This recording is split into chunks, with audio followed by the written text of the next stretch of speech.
Hello friend, एक बार फिर से आप सभी का हमारे यूट्यूब चैनल में स्वागत है। आज आपके सामने कक्षा 11 की एनसीईआरटी जीव विज्ञान अध्याय 5 के बारे में बात करेंगे, जो नीट और यूपी बोर्ड की परीक्षा की दृष्टि से बहुत ही महत्वपूर्ण साबित होने वाला है। तो आज का हमारा विषय है पुष्पी पादपों की आकारिकी। साथ ही साथ इसमें जो बहुत ही महत्वपूर्ण टॉपिक होंगे नीट के एग्जाम के पॉइंट ऑफ व्यू से और बोर्ड एग्जामिनेशन की दृष्टि से, उसे हम आपको अंडरलाइन के माध्यम से समझाने की कोशिश करूँगा। तो यद्यपि एंजियोस्पर्म की आकारिकीय तथा अथवा बाह्य संरचना में बहुत विविधता पाई जाती है। ये लाइन बहुत ही हमारे लिए इम्पोर्टेंट है, इसे आप थोड़ा सा ध्यान देना। क्योंकि एंजियोस्पर्मिक ऐसे पादप होते हैं जो छोटे से लेकर बड़े तक, उनमें हमें बहुत सारी विभिन्नता देखने को मिलती है। फिर भी इन उच्च पादपों के विशाल समूह हमें अपनी ओर आकर्षित करते हैं। इन उच्च पादपों में मूल, स्तंभ यानी तना, पत्तियाँ, पुष्प तथा फलों की उपस्थिति इनका बहुत ही महत्वपूर्ण लक्षण है। अब जैसा कि इसके पहले अध्याय में बताया गया है, अध्याय 2 तथा 3 में हमने पौधों के वर्गीकरण के विषय में अध्ययन किया है, जो आकारिकी तथा अन्य अभिलक्षणों पर आधारित थे। तो वर्गीकरण तथा उच्च पादपों को भली भांति समझने के लिए अथवा सभी जीवों के लिए हमें संबंधित मानक वैज्ञानिक शब्दावलियों का प्रयोग तथा मानक परिभाषाओं का ज्ञान होना आवश्यक होता है। हमें विभिन्न पादपों की विविधता, जो पौधों के पर्यावरण के अनुकूलन का परिणाम है, जैसे विभिन्न आवासों के प्रति अनुकूलन, संरक्षण, चढ़ना तथा संचयन आदि के विषय में भी ज्ञान प्राप्त करने की आवश्यकता होती है।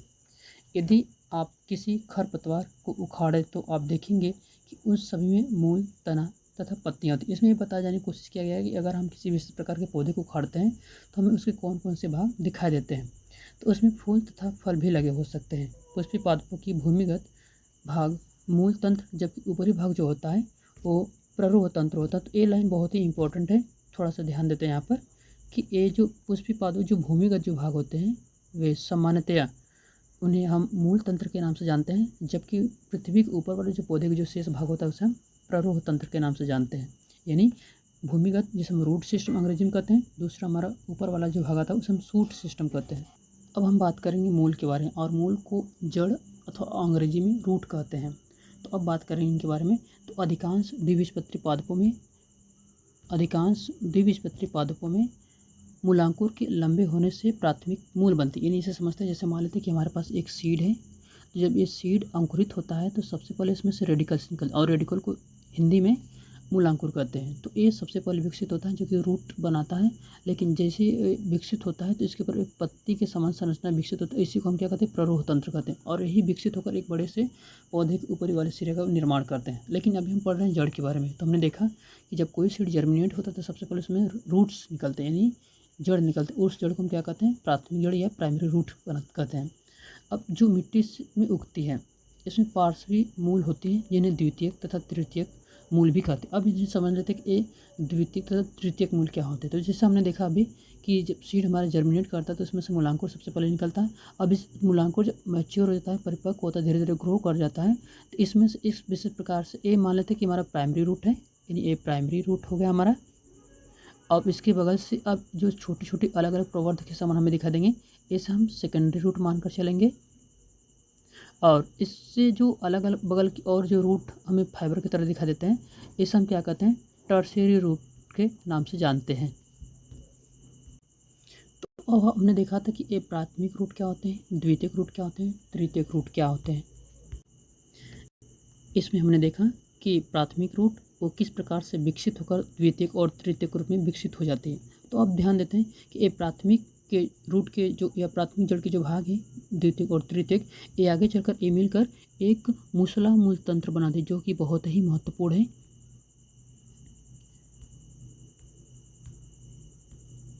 मूसला तंत्र, जिसे हम अंग्रेजी में टैप रूट सिस्टम कहते हैं। इसके उदाहरण की बात करें तो इसमें एक ही उदाहरण देकर बताया गया है सरसों के पौधे में, जो कि फिगर भी आगे देकर बताया गया है।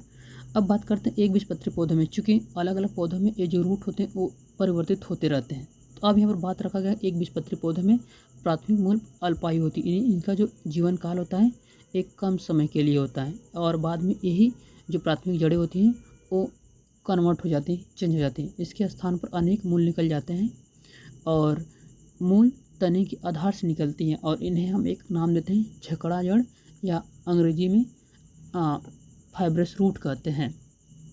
और इसके उदाहरण की बात करें तो इसके उदाहरण में हमारा आ जाएगा गेहूँ आ जाएगा, मक्का आ जाएगा, बाजरा आ जाएगा, गन्ना आ जाएगा, राइस आ जाएगा। बहुत सारे इसके कुछ एग्जांपल्स हैं। अब आगे बढ़ते हैं हम लोग।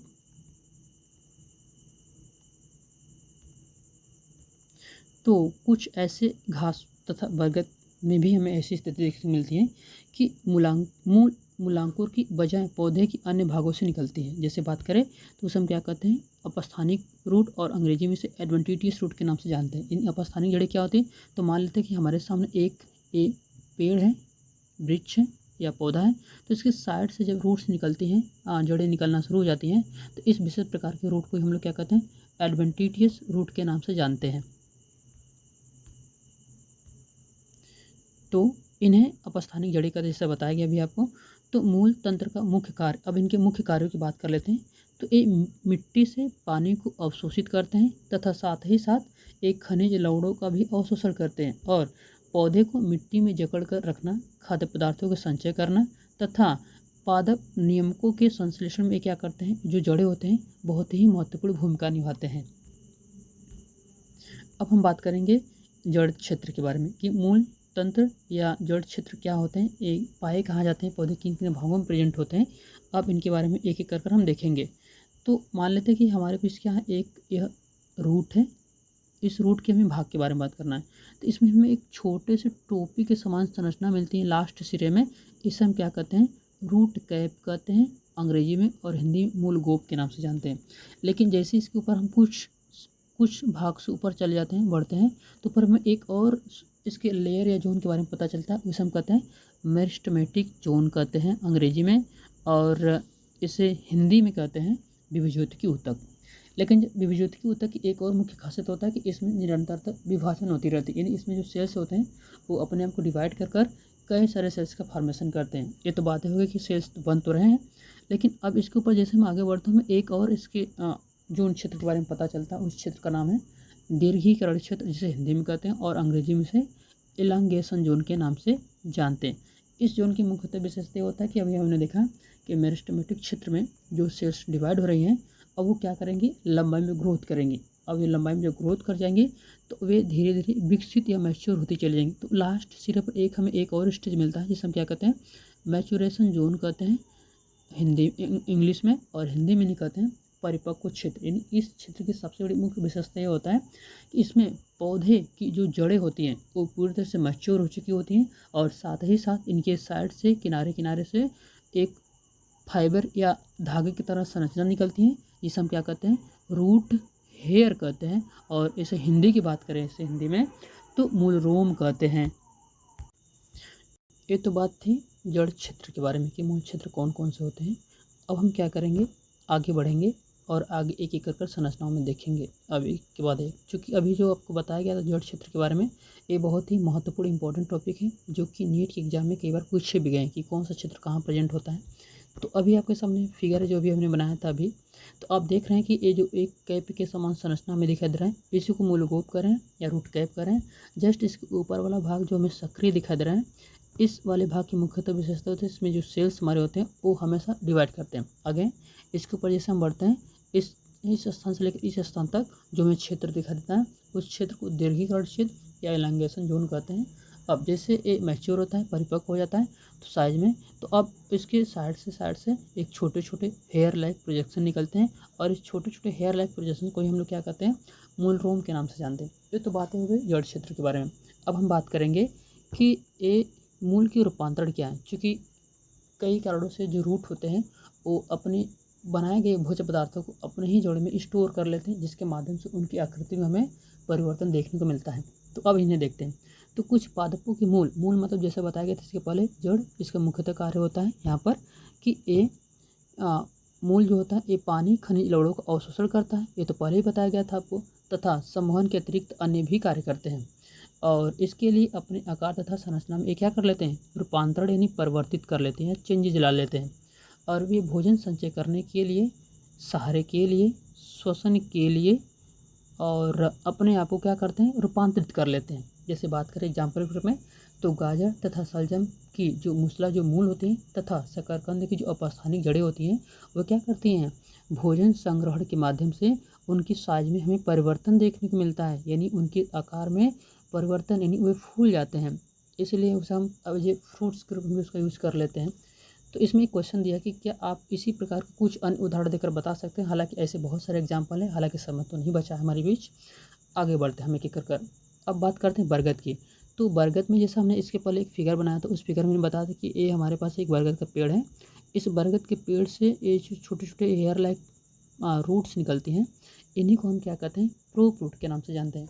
चूँकि ये क्या करते हैं, इस विशेष प्रकार के वृक्ष को सहारा प्रदान करने का कार्य करती हैं। तो नीट के एग्जाम में ये भी पूछा गया है कि प्रूफ रूट किस में पाया जाता है और इनका फंक्शंस क्या होता है। तो ध्यान देना, ये विशेष प्रकार के बरगद के जो वृक्ष होते हैं उनमें जो उनके ऊपर वाले भाग से जो रूट या जड़ के समान जो संरचना निकलती है उसी को हम प्रूफ रूट कहते हैं। यानी प्रूफ रूट का मतलब होता है सहारा देने वाली जड़ें। इस प्रकार से मक्का तथा गन्ने के तने में भी सहारा देने वाली तने की निचली गांठों से निकलती हैं, जिसे हम अवस्तंभ कहते हैं, यानी राइजवाइड्स कहते हैं। तो इनकी गांठों से यदि मान लेते हैं कि हमारे पास एक गन्ना का एक छोटा सा पौधा है, तो इसमें छोटे छोटे हेयर लाइक रूट्स फॉर्म करते हैं।